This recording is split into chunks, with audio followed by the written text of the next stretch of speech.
Hello guys, new day new लोग new location. मैं आपका दोस्त आपका भाई आसिफ गाजियाबादी। गाइस आज मैं आपको लेकर आ गया हूँ घुमाने के लिए हुमायूं का मकबरा।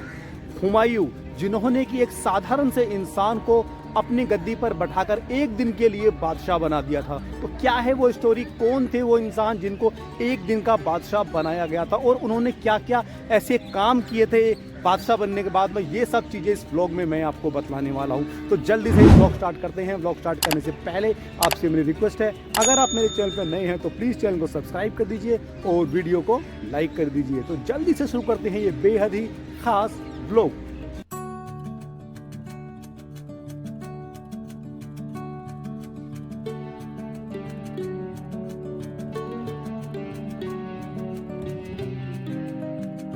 बस 2001 में आपने एक मूवी देखी होगी जिसका नाम था नायक। उस नायक मूवी में अनिल कपूर को एक दिन का चीफ मिनिस्टर बना दिया जाता है। तो ऐसा ही एक टाइम मुग़ल दौर में भी आया था जब मुग़ल बादशाह हुमायूं ने एक साधारण से इंसान को एक दिन का बादशाह बनाकर गद्दी पर बैठा दिया था। तो कौन थे वो इंसान, ये सारी स्टोरी पूरी मैं आपको सुनाने वाला हूँ अंदर चलकर। तो अंदर चलते हैं और अंदर चलकर ये पूरी स्टोरी, मतलब आपको इस व्लॉग में बेहद ही ख़ास मज़ा आने वाला है।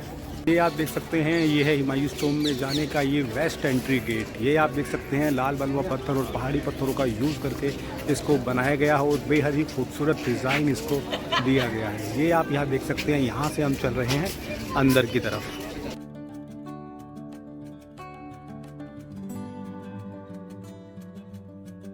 इस कहानी की शुरुआत होती है 1526 में, जब बाबर ने इब्राहिम लोदी को पानीपत के युद्ध में हरा दिया था और मुग़ल वंश की स्थापना की थी और वो बन गए थे मुग़ल वंश के पहले बादशाह। हालांकि ज़्यादा दिन तक वो राज नहीं कर पाए और केवल 4 साल के बाद ही उनका इंतकाल हो गया था आगरा में।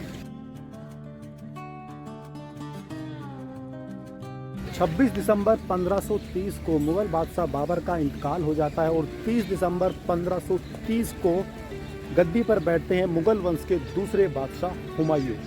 हुमायूं के गद्दी पर बैठने के कुछ ही समय के पश्चात यानी कि 1539 में शेरशाह सूरी ने विद्रोह कर दिया। शेरशाह सूरी जो कि एक समय पर मुग़ल्स के वफादार हुआ करते थे। तो बिहार के चौसा में एक युद्ध हुआ था हुमायूं और शेरशाह सूरी के बीच, जिसको कहा जाता है बैटल ऑफ चौसा। उस बैटल ऑफ चौसा में मुग़ल्स की काफ़ी बड़ी हार होती है और मुग़ल सेना वहाँ से भागने लगती है। ऐसा भी बताया जाता है कि मुग़ल बादशाह हुमायूं भी अपनी जान बचाकर वहाँ से भागने लगते हैं। तो उनका घोड़ा स्लिप हो जाता है या वो गंगा नदी में गिर जाते हैं, ऐसा कुछ हुआ था। तो मुग़ल बादशाह हुमायूं गंगा में डूबने लगते हैं। तो हुमायूं जब गंगा में डूब रहे थे तो एक मशक वाले की नज़र हुमायूं पर पड़ती है। मशक वाले जो कि गंगा नदी में से अपनी मशक में पानी भर रहे होते हैं, तो उनकी नज़र पड़ती है हुमायूं पर। हालांकि वो जानते नहीं थे कि ये मुग़ल बादशाह हुमायूं हैं। तो वो गंगा नदी में कूदते हैं और उनको बचा लेते हैं। तो जब हुमायूं गंगा नदी से बाहर आ जाते हैं, उनका शुक्रिया अदा करते हैं, उनका नाम वगैरह पूछते हैं और वापस आगरा आ जाते हैं।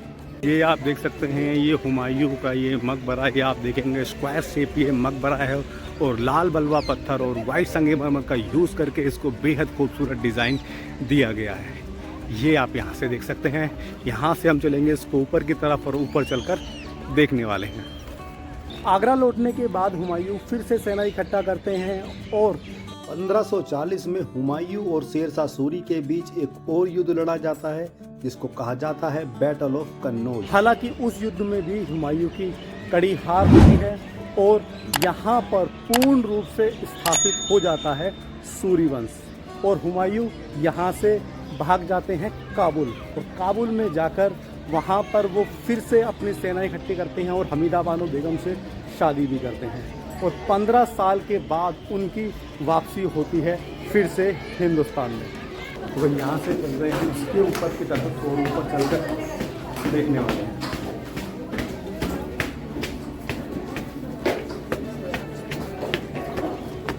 वो है वेस्ट गेट जहाँ से हमने एंट्री की थी और ये आप यहाँ से देख सकते हैं, ये हुमायूं टॉम्ब का एक बेहद ही ख़ास नज़ारा।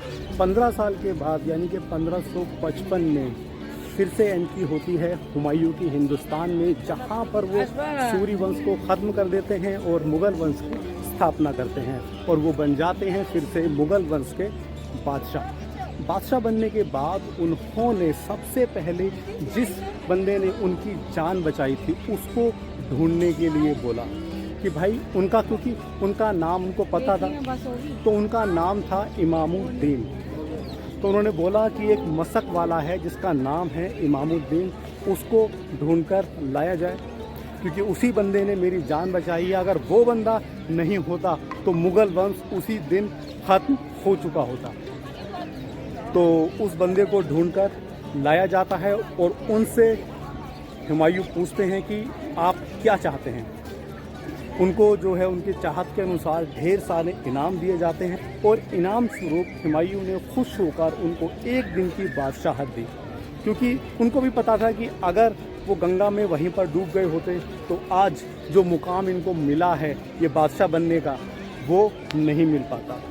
इमामुद्दीन साहब जो बादशाह बनने के बाद में उन्होंने काफ़ी सारे और भी काम किए, लेकिन उनका जो सबसे बड़ा एक काम था जो कि लोगों को, काफ़ी लोगों को, जो बुज़ुर्ग लोग होंगे उनको शायद याद भी रहा होगा, उनमें से एक काम ये था कि उन्होंने चमड़े की मशक से वो पानी पिलाया करते थे, तो चमड़े की मशक यानी कि चमड़े के सिक्के उन्होंने उस दौरान इस्तेमाल करवाए थे।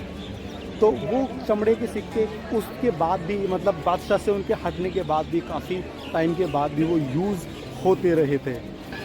तो भाई ये आप देख सकते हैं, ये है बाहर से इसका ये बेहद ही खूबसूरत नज़ारा। यहाँ पर सामने है एंट्री गेट और यहाँ से हम चलेंगे अंदर। ये आप यहाँ से देख सकते हैं, लाल बलुआ पत्थर और वाइट संगमरमर का यूज़ करके इसको बेहद ही खूबसूरत डिज़ाइन दिया गया है। यहाँ से चलेंगे अंदर। भाई यहाँ से हम चल रहे हैं अंदर और ये आप देख सकते हैं, यहाँ से मुग़ल बादशाह हुमायूं का मकबरा, जो कि मुग़ल वंश के दूसरे बादशाह थे, ये आप यहाँ से देख सकते हैं।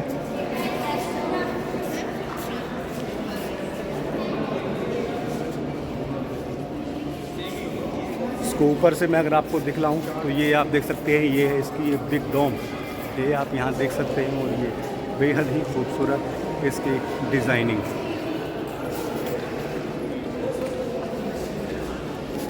तो भाई ये है मुग़ल बादशाह हुमायूं का मकबरा। उनके अलावा यहाँ पर उनकी वाइफ हमीदा बानो बेगम, जिन्होंने ये मकबरा बनवाया था, उनकी भी यहाँ पर कब्र बनी हुई है, तो वो भी मैं आपको यहाँ पर दिखलाने वाला हूँ। देख सकते हैं, ये है हमीदा बानो बेगम की कब्र, ये आप देख सकते हैं। और ये है, ये जो इनकी एक और जो दूसरी वाइफ थी, ये उनकी कब्र है, ये आप यहाँ से देख सकते हैं।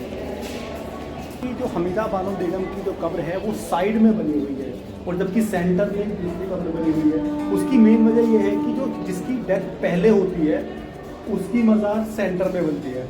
तो ये जो इनकी जो कब्र है सेंटर में, जो उनकी जो दूसरी जो उनकी वाइफ थी उनकी कब्र बनी हुई है, जबकि हमीदा बानो बेगम की आगे की तरफ बनी हुई है। पैदा भी चल रहे हैं यहाँ से बाहर, और बाहर चलकर मैं आपको कुछ और चीज़ें यहाँ पर आपको दिखलाने वाला हूँ। भाई ये जो जगह है हुमायूं का मकबरा, इसको हम एक तरह से मुगलों का कब्रिस्तान भी बोल सकते हैं, क्योंकि यहाँ पर 150 से भी ज़्यादा मुग़ल परिवार के या मुग़ल परिवार की सेवा करने वाले लोगों की कब्रें यहाँ पर बनी हुई हैं। तो गाइस आज के इस व्लॉग में मैंने आपको घुमाया हुमायूं का मकबरा, साथ साथ ही मैंने आपको एक स्टोरी सुनाई जो कि बने थे एक दिन के बादशाह, जिनका नाम था निज़ामुद्दीन। उनका मकबरा बना हुआ है आगरा के सिविल लाइंस के अंदर, जिसका कि नाम रखा गया था उस दौरान झुनझुन कटोरा। वो मकबरा बना हुआ है आगरा के सिविल लाइंस के अंदर। तो वहाँ जाकर वीडियो बनाना पॉसिबल नहीं है, क्योंकि वहाँ पर काफ़ी सारी गाइडलाइंस हैं, क्योंकि वो जो मकबरा है आगरा के कोर्ट के अंदर आता है।